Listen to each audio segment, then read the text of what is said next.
Indépendance, cha-cha, tozumiye. Oti kwanza, cha-cha, tubakidi.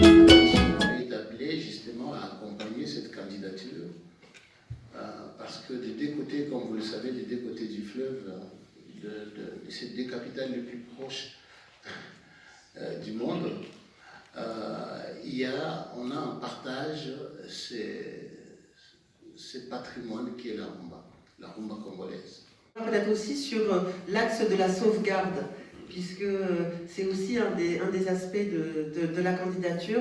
Mais voilà, je voudrais tout de suite donner la parole à Monsieur Relema. Si voilà, vous pouvez effectivement aussi partager avec nous ce que représente pour vous à la fois la rumba, qui est plus qu'une musique, hein, qui est aussi une danse, qui est aussi une culture, et puis pourquoi vous avez souhaité effectivement aussi vous engager dans ce grand projet en fait, hein, autour du répertoire de Franco Luambo que vous allez donc interpréter demain. Voilà, on vous écoute, merci beaucoup. D'accord. Il faut d'abord que j'éclaircisse quelque chose. Le projet de Franco qui m'a amené à faire un concert ici n'a aucun lien avec ce que nous sommes en train de faire ici aujourd'hui à propos de ce projet de la rumba à l'UNESCO. Mais vu mon âge et vu tout mon parcours et vu que je suis congolais, donc je me sens concerné, je dois d'abord dire que moi je me sens honoré, je suis très content de voir qu'il y a cette démarche auprès de l'UNESCO. Ensuite, il faut que je le dise clairement, depuis des années, moi je milite pour les musiques traditionnelles sur lesquelles j'ai eu le privilège de travailler. Vous savez, on parle de la rumba, mais j'ai occupé un poste qui est... Je ne connais pas beaucoup de Congolais qui ont été directeurs de musique du Ballet national congolais. Donc, quelque part, je me suis senti depuis très longtemps une responsabilité de parler au nom de ces musiques. Les quelques enregistrements qu'on a de non-musique traditionnelle se trouvent plus en dehors du Congo qu'au Congo. Du Congo-Brazza, en fait, c'était un autre pays, mais à la faveur de la conférence de Berlin, nous nous retrouvons aujourd'hui avec deux Congos. Mais nous avons la même culture, nous avons la même langue, nous avons donc la même musique. Et tout à l'heure, le doyen Aïe a parlé de l'Afrique comme un continent musical. Moi, je vais ici témoigner de l'impact de la rumba congolaise dans toute l'Afrique, où il y a des musiques pourtant partout. Mais en tant qu'acteur de la rumba, et pour avoir sillonné l'Afrique, presque toute l'Afrique, partout où je suis passé, j'ai vu l'impact de la culture congolaise, partout en Afrique et au-delà, puisqu'on a pu la porter jusque dans les Caraïbes.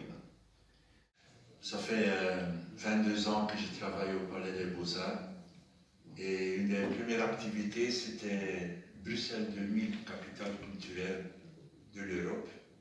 Et j'ai saisi l'occasion pour visiter le Congo et entre autres voir 5 groupes différents du Kasaï. Les Tétéla, les Lulua, les Songé.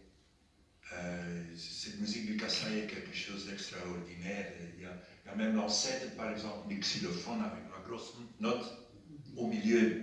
Et on joue, c'est logique, mais c'est l'ancêtre Alors on a réussi avec Bruxelles 2000 à fait collaborer ces 5 groupes du Kasaï pour former qu'on appelle Kasaï All Stars. Lorsque Africaria a fait sa ouverture en 2002-2003, j'ai fait venir les Ekonda, parce que c'est ça une des plus grandes polyphonies de voix de l'Afrique.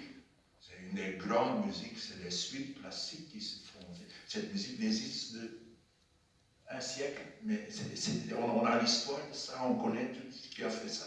Et j'ai fait appel à Marie de jouer avec ça pour montrer les liens entre cette musique qui est tellement ancienne qu'elle est contemporaine et l'actualité.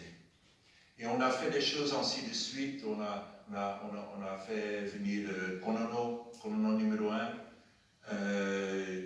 des tournées dans des écoles. Et ainsi de suite. J'ai travaillé avec les Pendé, Mirko connaît bien. Pour ça, j'ai fait une tournée pour quelqu'un que Reik connaît très bien, Benoît Kersin, qui était vraiment un grand défendeur de la musique traditionnelle du Congo, musicien de jazz, mais devenu directeur là-bas et qui a fait tout pour donner une honneur à cette musique. De ne pas musicologer ça et mesurer l'instrument et tout, mais de vraiment voir ça comme la vraie musique. Et comme ça aussi, on a pu faire des collaborations avec des compagnies de disques comme Kramet, où il y a eu des gens qui ont enregistré ces musiques comme il faut. Ça, c'est un peu dont je suis d'accord que la richesse congolaise est énorme. Et après, à un certain moment, on a vu, les concerts congolais, la première fois que je suis parti en Afrique, c'était la veille, juste le matin, j'ai pris le train après un grand concert de Franco, au centre de la Madeleine. Mais il n'y a pas eu, à un certain moment, ce concert, ça ne continuait pas vraiment. Et donc on a invité Verasol, on a travaillé avec Chalamwana dans plusieurs projets. Quand il y a eu les 50 ans du Congo, j'ai pu avoir le réseau pour dire voilà, on va faire une sélection des 50 chansons qui ont marqué le Congo. Parce que le problème de la candidature de la rumba au patrimoine immatériel culturel de l'UNESCO est intervenu, je me suis dit, mais ça, c'est vraiment, je dirais, une occasion en or pour vraiment inscrire la rumba dans le panthéon culturel, ce grand panthéon qui est l'UNESCO. Et donc, j'ai pris l'initiative de réunir certains mélomanes, des musiciens aussi, parmi lesquels les Théo Blaise Kunku, donc Fadel et bien d'autres. Donc, je les ai réunis et depuis bientôt 3 mois, nous battons le pavé, nous courons à gauche et à droite pour porter vraiment cette candidature sur les fonds baptismaux de l'UNESCO. Du Congo, principalement Congo, mais aussi du monde entier. Et puis dans mon évolution, j'ai invité Dizzy Mandjekou de nous rejoindre, ce grand guitariste. Et j'ai donc parcouru le monde en jouant, en chantant. Vous connaissez la rumba, vous avez... Pardon, mais... Sûrement pas. Sûrement pas. Merci beaucoup. Vous en avez des compétences. Moi, j'ai le cœur pour la rumba. C'est la différence. Donc, tout à l'heure, quand vous poserez des questions techniques vont s'adresser à tout ce qui concerne comment on danse la rumba, je pourrais. Alors, moi, j'aime la rumba, c'est vraiment depuis mon enfance. Je pense que depuis le ventre de ma maman, dès que j'avais l'âge de pouvoir trémousser, danser, je l'ai fait. Et donc, parfois, à l'époque, avec les parents, c'était pas toujours évident. Ray peut le témoigner, je pense. Et donc, on profitait quand papa n'est pas là. Parfois, on me donnait quelques francs et on poussait les tables. Et puis, j'étais excellent enfin, c'est comme on me disait. Je crois que c'est vrai. Et donc, je dansais vraiment la rumba avec tout mon cœur. Et puis, en grandissant, je me suis rendu compte que cette rumba s'approchait de moi de plus en plus, mais d'une certaine manière. Je vais vous l'expliquer. C'est que je suis à l'internat, on crée un groupe de rumba avec des amis. Et puis peu à peu arrive un groupe qu'on appelle Zaiko Langalala. Et donc la rumba était pour moi quelque chose d'abord à l'époque des gens très vieux. Kaledjev, Franco, Wendo pour ce qui concerne les précurseurs. Et bien là je vois Zaiko, la différence n'est pas énorme. Et donc je me dis, mais je pourrais moi aussi faire la rumba. Les jeunes font la rumba. Et donc ce n'est pas seulement une musique je veux dire des vieux, c'est également une musique de notre génération. Et puis non seulement l'amour, en plus de l'amour, en côtoyant les artistes, en côtoyant les aînés, en côtoyant dans la famille des gens qui fréquentaient les artistes. Ray disait dans un de ses reportages, des interviews, qu'il a été un Gembo de Franco. Moi, j'avais été un Gembo de son jeune frère Baron Marimani. Donc, je montais aussi des arbres, moi, je montais sur les murs, parfois avec des risques d'accident. Et donc, j'en suis arrivé à connaître de plus en plus de la rumba. Pas seulement l'aimer, mais aussi à apprendre que c'est une musique, en fait, qui a une histoire. Et une histoire, quelque part, qui est en nous, Congolais.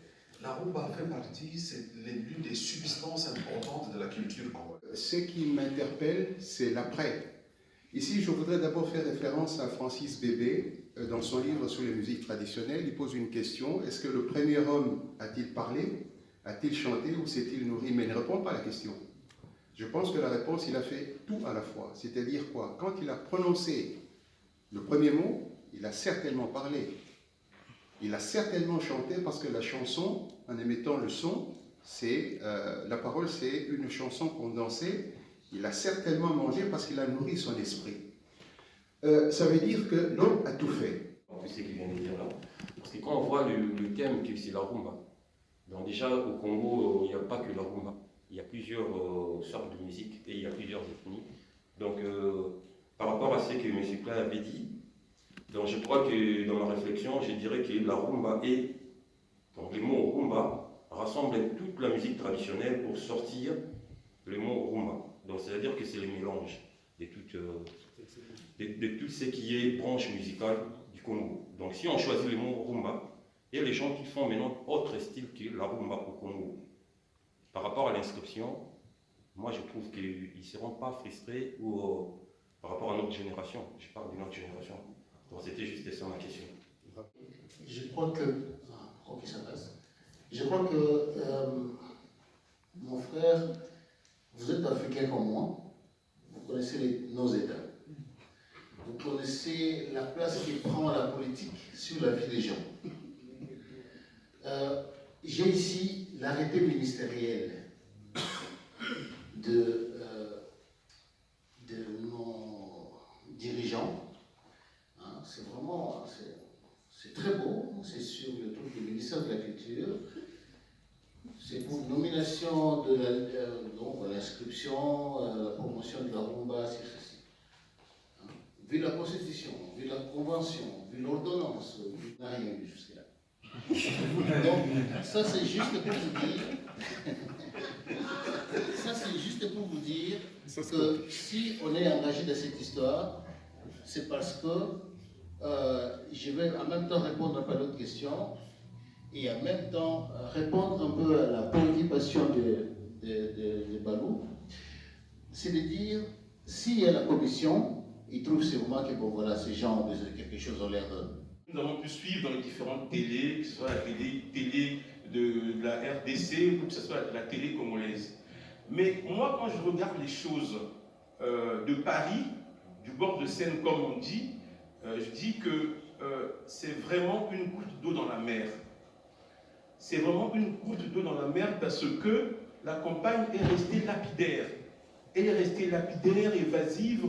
Moi, je pense que lorsqu'on a affaire à une cause aussi populaire, ça a été dit tout à l'heure par mon frère Barouti, c'est un facteur de cohésion. La rumba, c'est pas n'importe quoi, c'est quelque chose que nous pratiquons tous, quasiment.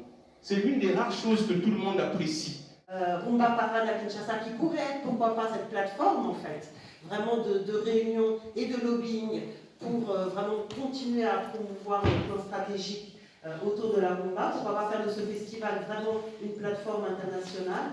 Donc vraiment, merci à tous. Merci beaucoup, encore une fois, à Creative District, qui s'est énormément impliqué pour l'organisation de cette conférence de presse. Je pense qu'on peut applaudir très fort pour